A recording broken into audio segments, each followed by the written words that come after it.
Bien, pues ya estamos de regreso en Noticias 24 y vamos a hablar a propósito de este acuerdo al cual arribó el gobierno con las pymes a propósito de la implementación del salario mínimo, el cual supone un subsidio de 22.000 pesos por trabajador. A este acuerdo no se sumó el gremio del turismo. Las razones de ello, bueno, las vamos a conocer precisamente. Estamos con Ellen Coyuyam, que es la vicepresidenta ejecutiva de FEDETUR. Ellen, ¿cómo le va? Buenas tardes, bienvenida a Noticias 24.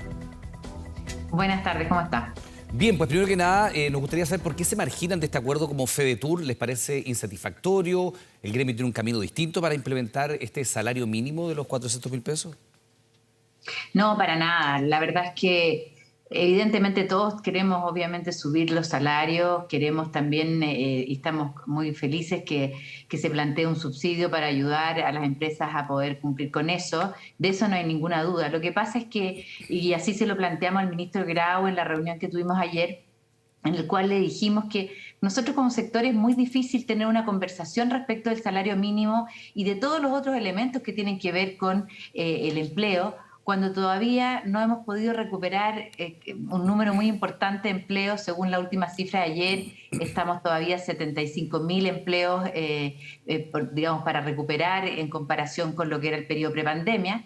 Y básicamente tiene que ver con el hecho que todavía no podemos trabajar de manera plena, y eso tiene que ver con las restricciones para el ingreso al país de turistas extranjeros, que hoy día se les exige una serie de requisitos que impiden que el turismo receptivo, que es el que se alimenta de la llegada de turistas extranjeros, se active, y que tiene directa relación con todas las empresas pymes del turismo en Chile, y así se lo planteamos al ministro.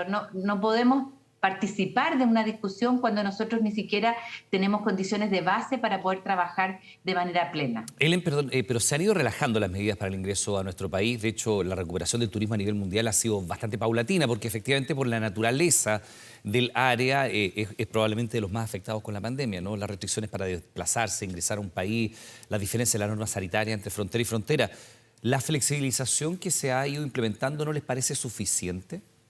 Para nada, y tengo que ser muy transparente y directa en responder eso, porque efectivamente nosotros hemos podido ver cómo se han ido flexibilizando medidas en distintas partes del mundo, pero fíjese usted que Chile es el único país del mundo que exige para un turista, para poder desplazarse dentro del país, la homologación de vacunas. ¿Qué significa esto? Que una persona que quiere venir a Chile y quiere poder acceder al pase de movilidad, que es poder entrar a un restaurante, tomar un avión dentro de Chile, o sea, hacer, digamos, disfrutar vacaciones y actividad turística, requiere de la homologación de vacunas.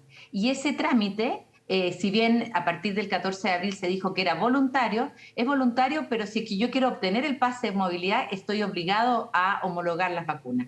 ¿Qué significa esto? Que una persona que quiere homologar vacunas tiene que hacer un trámite previo que en muchos casos está demorando del orden de 30 días. Esa es la realidad que estamos viviendo como sector turístico. Este cambio que se hizo respecto de lo que se llamaría la homologación, entre comillas, voluntaria, es un cambio que se hizo que beneficia, por ejemplo, si yo voy a ir a visitar a un familiar en Chile, donde básicamente me voy a quedar dentro de una casa, no voy a ir a un restaurante, no voy a tomar un tour, no voy a hacer actividad turística. Entonces a nosotros la verdad es que nos dejó incluso peor, porque los turistas extranjeros, que además se movilizan mucho a través de los turoperadores, que son los que arman los paquetes turísticos, nos dicen: esto ya no se comprende. Nosotros, entre ir a Chile, por ejemplo, si estoy en Brasil, viene la temporada de nieve, entre ir a Chile y ir a Argentina, me voy a Argentina, donde básicamente me piden, a todos los países se pide un certificado internacional de vacunas, que es el mismo que nos piden a nosotros cuando salimos fuera de Chile.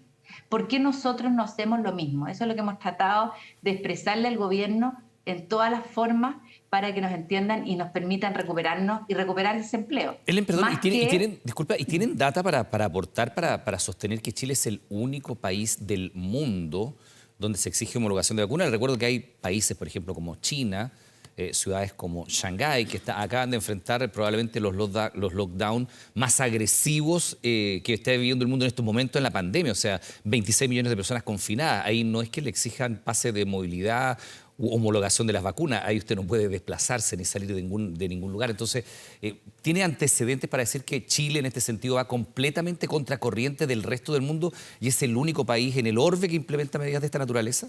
Porque le doy solamente el ejemplo de China. Sí, no, y lo comprendo perfecto lo que usted dice. Créame, Iván, que tenemos toda la información, tenemos ya aquí un observatorio permanente de medidas cómo se están llevando alrededor del mundo, porque este tema, y hay que decir, este tema no viene desde este gobierno, esto viene desde el gobierno anterior, estas medidas. El sistema este de homologación de vacunas partió el año pasado. ¿Y qué es lo que sucede? Cuando hay una situación como la que usted indica en Asia, se produce un cierre de fronteras. Y frente a eso, frente a un brote, frente a una variante, entramos a otra fase, que podría ser lo que en Chile se llama el nivel 3. Pero cuando estamos en nivel 1, que es el nivel de bajo impacto, como el que está Chile, Chile es el único país del mundo, y lo digo con mucha propiedad porque, como digo, lo estamos estudiando permanentemente y hemos mostrado estos datos también a las autoridades, que exige esta homologación. ¿Y cuál es el problema de esta homologación? Que obliga a que una persona aquí en Chile, que está en el MinSal, verifique que lo que usted me está diciendo respecto de sus vacunas es verídico. La diferencia es, y es el caso de nosotros cuando salimos fuera de Chile, que yo descargo un certificado y con eso lo ingreso al C19, entre comillas, del país al cual yo voy, y ese país me cree a mí que ese certificado es verídico.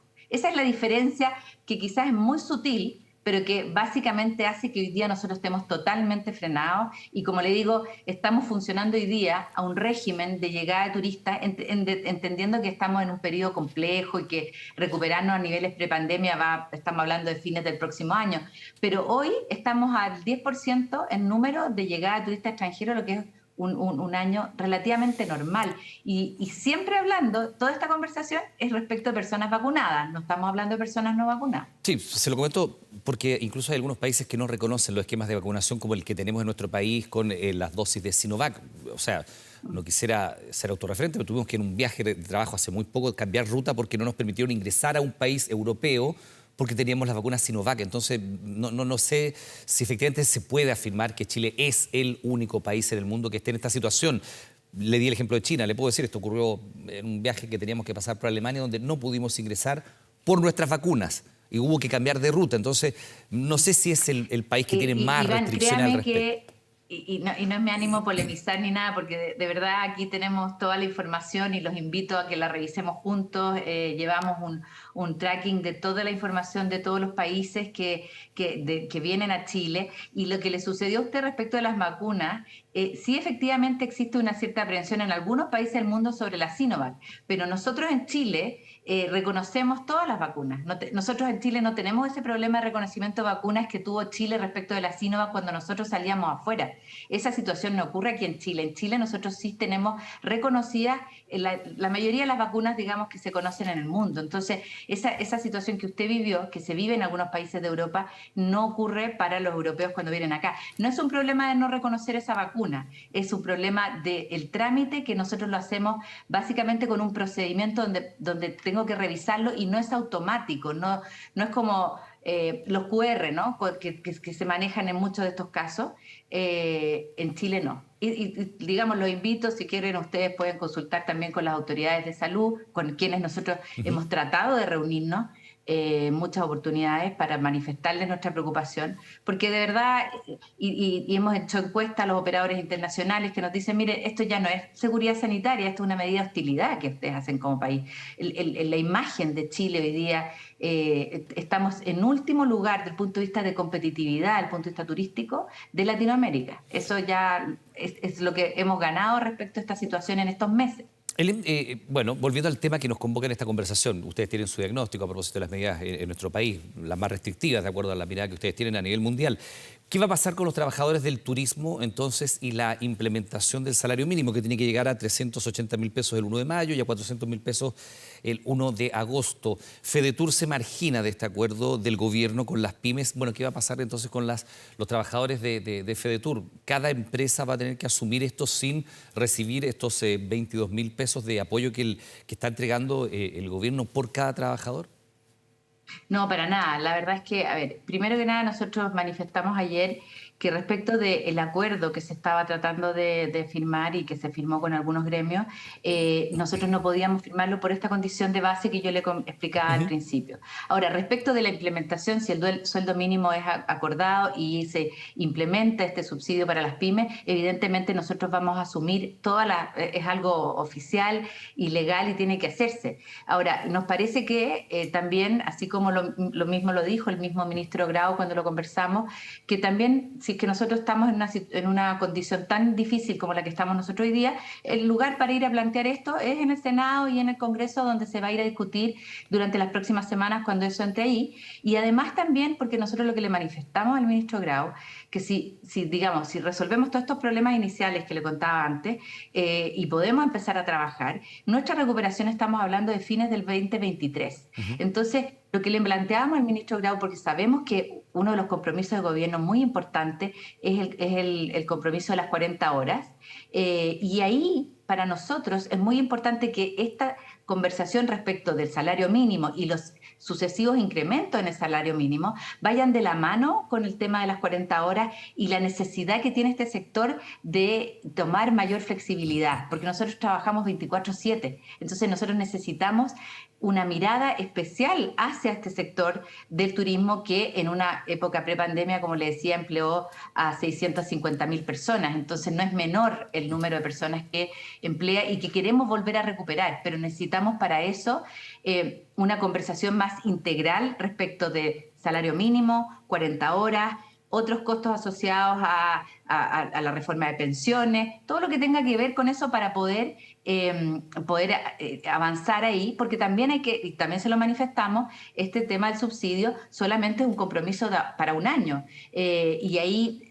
en mayo del 23 hay que volver a ponerse de acuerdo. El gobierno evidentemente no se puede comprometer a eso, pero de ahí hacia adelante todavía nosotros no recuperados, ¿cómo nos hacemos cargo? Es un poco irresponsable de nuestra parte asumir una posición cuando todavía tenemos tantas personas que están sin empleo en el sector turístico. Y bueno, ¿y qué va a pasar entonces con las pymes que hay en el sector turismo? Hay mucho operador turístico local, pequeño, guías turísticos, no sé, transporte, una serie de servicios asociados al turismo y que quieran hacerse parte de este beneficio que está entregando el Ejecutivo para implementar el salario mínimo.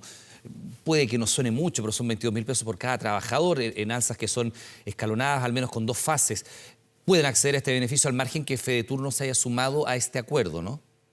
Absolutamente, y nosotros, como digo, lo que le manifestamos al ministro es que primero teníamos que resolver estas condiciones de base, que son poder volver a trabajar y eliminar la homologación de vacunas para recibir turistas extranjeros, y con eso, obviamente, ir a conversar, y si esto continúa y va a seguir, porque evidentemente esto se va al Congreso mañana, y ahí se inicia una discusión parlamentaria, lo que resuelvan ahí, obviamente la industria turística lo va a asumir y lo va a asumir de muy buena manera, tanto lo que es el aumento del salario mínimo como también la posibilidad de acceder a los distintos subsidios. Y eso es una cosa que nosotros evidentemente la vamos a tomar, y no nos vamos a cerrar a esa conversación para nada.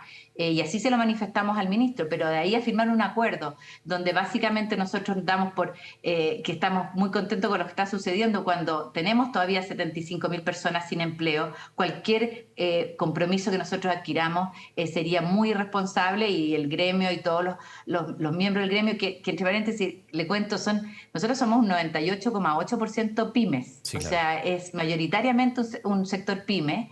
Y por lo tanto, por eso estamos tan preocupados por recuperar estos empleos y no encarecer, ojalá, la posibilidad de recuperar esos empleos de aquí a un corto plazo. Ahora, agregándole datos a esta conversación, Helen, ¿cuántas personas, cuál es el porcentaje de personas que no han recuperado su empleo? Usted me decía 75.000 personas, pero en función de todos los que perdieron el empleo en el turismo, ¿qué porcentaje falta todavía por recuperar? Estamos hablando básicamente en el periodo prepandemia, antes de la pandemia, esta industria generaba 650.000 empleos directos. Hoy día estamos en el orden de los 573, según el dato de ayer. Discúlpeme si no lo tengo acá, yo, ya, digamos, pero poco más de 100.000 puestos. Estamos hablando de 75.000 puestos, era el cálculo que hicimos respecto del dato de ayer, que todavía es la brecha que tenemos para recuperar. Y de los trabajadores del turismo, usted dice un porcentaje muy alto, son empresas pequeñas, son pymes, ¿no? Hay grandes operadores turísticos, pero evidentemente no son la mayoría. ¿Qué porcentaje de trabajadores recibe el sueldo mínimo? Es un porcentaje menor. Básicamente hoy día el porcentaje, si tuviéramos que poner una cifra, estamos hablando del orden del 20%. Sin embargo, probablemente gran parte de las personas que todavía no han recuperado el empleo son personas que entrarían en sueldos de un nivel más bajo y que hoy día obviamente queremos volver a contratar, y son todas las personas que trabajan principalmente en el área de operaciones de los alojamientos, por ejemplo, las personas que ayudan en la preparación de habitaciones, labores de cocina, todo ese personal, ese grupo de colaboradores que entra a funcionar cuando el negocio está andando. Si estamos cerrados y no estamos funcionando, evidentemente no podemos contratarlo. Y lo que ha sucedido también, y se lo digo al tiro, es que mucha gente, producto, porque en un minuto llegamos a perder hasta 300.000 empleos, sí, nos hemos ido recuperando de a poquito, se retiró de la industria, se fueron a trabajar en otras a reinventarse, digamos, en otras áreas. Antes que se nos vaya el tiempo, Helen, bueno, ustedes hacen el punto, no van a firmar un acuerdo dando a entender que está todo normal cuando no lo está. ¿Cuáles son los pasos a seguir entonces con el gobierno para normalizar o flexibilizar, si usted quiere, todavía más las normas para que puedan ingresar los turistas a nuestro país? Bueno, vamos a continuar en el diálogo, y siempre hemos creído mucho en la colaboración público-privada, y así como lo manifestamos ayer con el ministro Grau, vamos a continuar en el diálogo, vamos a perseverar en tratar de reunirnos con las autoridades de salud, que son las que definen esto. No nos ha ido bien ahí, pero estimamos también que probablemente el propio ministro Grau nos ayude con esas gestiones. Así que ahí estamos, esperando poder conversar con las autoridades de salud. Bien, pues quedamos atentos a esas conversaciones. Helen Coyumlla, le queremos dar las gracias por esta conversación. Que tenga una buena jornada, muy amable. Muchas gracias a ustedes. Buenas tardes. Buenas tardes. Bien, pues hacemos una